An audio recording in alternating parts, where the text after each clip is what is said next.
I've been looking for a recipe for apple pie that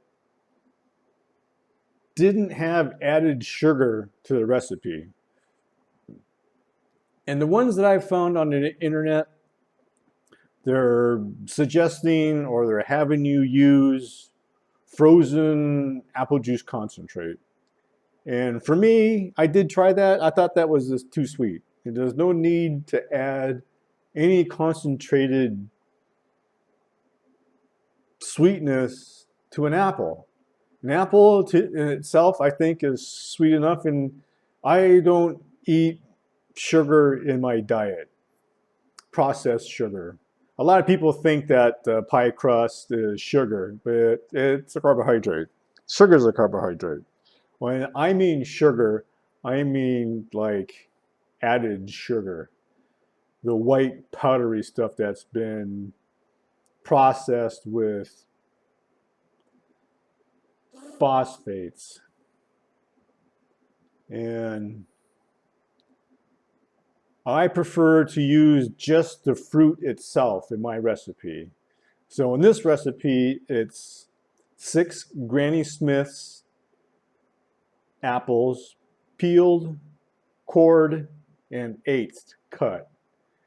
And 2 cups of no sugar added applesauce, a half a cup of raisins, and 1 teaspoon of cinnamon. I use the frozen pie pan.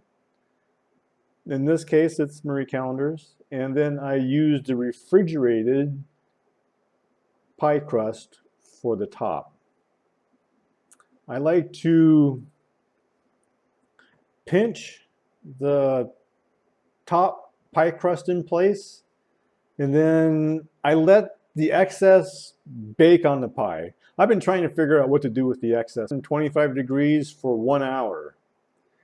And then when the pie comes out of the oven, I just hit the side of the pie crust with a plastic spatula and knock away the excess pie crust and snack on it as this pie cools. It'll need to cool for at least a half an hour after you pull it out of the oven, then to the right place.